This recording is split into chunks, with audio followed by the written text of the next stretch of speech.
दोस्तों, आप देख रहे हैं रिपोर्टर्स न्यूज़ और मैं आपका मेज़बान यासर शामून खान आपकी खिदमत में हाजिर हूं एक नए सवाल, एक नए मुद्दे के साथ। आपने देखा होगा कि हमारे अंदर, हम सब लोगों के अंदर हज़ारों खूबियां होती हैं और लाखों करोड़ों बुराइयां होती हैं, लेकिन एक बड़ी अजीब किस्म की बात होती है कि हम अपनी खूबियों को उजागर करने के लिए लोगों की खूबियों के ऊपर मनोमन मट्टी डाल देते हैं और अपनी बुराइयों को छुपाने की खातिर लोगों की बुराइयों को उजागर कर देते हैं। ये हमारी नफ्सियात है, ये हमारी सोच है, ये नज़रिए ज़रूरत है, या फिर इसके पीछे कोई मकसद या हसूल है।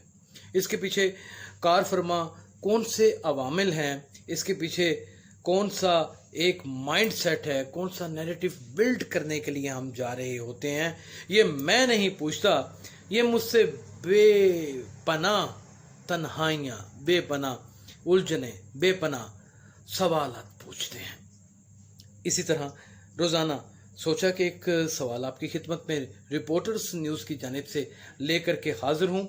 आपने देखा होगा मुख्तलिफ चैनल्स जौन से हैं, मुख्तलिफ लोगों के, किसी की जूती गुम गई तो उसका इंटरव्यू करने चले जाते हैं, अगर किसी को ज़ुकाम हो गया तो उसका इंटरव्यू करने चले जाते हैं, किसी ने नाच गाना कर लिया तो उसका इंटरव्यू करने चले जाते हैं, अगर किसी ने कोई फुटबॉल किसी का चुरा लिया तो उसका इंटरव्यू करने चले जाते हैं, अगर कोई एक्ट्रेस भूखी मर गई है तो उसका इंटरव्यू करने चले जाते हैं।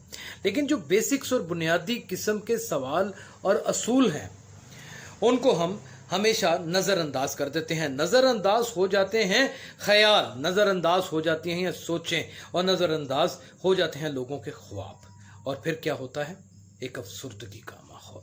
उस अफसुर्दगी के माहौल में हम किस चीज़ को जन्म देते हैं? हम एक मुजरम को जन्म देते हैं। और वो मुजरम किसको नुकसान पहुंचाता है? उस माशरे को जो मुजरम को तश्कील देता है। क्या वक्त और हालात और हमारी सोच बदल सकती है? ये आज का सवाल है। अगर आपके पास इसका जवाब है तो प्लीज़ कमेंट कीजिएगा। और तमाम दोस्तों से दरख्वास्त है कि इस वीडियो को देखते ही देखते इस चैनल को सब्सक्राइब भी करें और बेल आइकन का बटन भी दबाएं, ताकि आपको मज़ीद सवालात के साथ मज़ीद मुनफरिद किस्म की, अलग थलग किस्म की वीडियोस जो सी हैं वो देखने को मिले। अपना बहुत ख्याल रखिएगा। इजाज़त दीजिए अपने मेज़बान को। अल्लाह हाफिज़।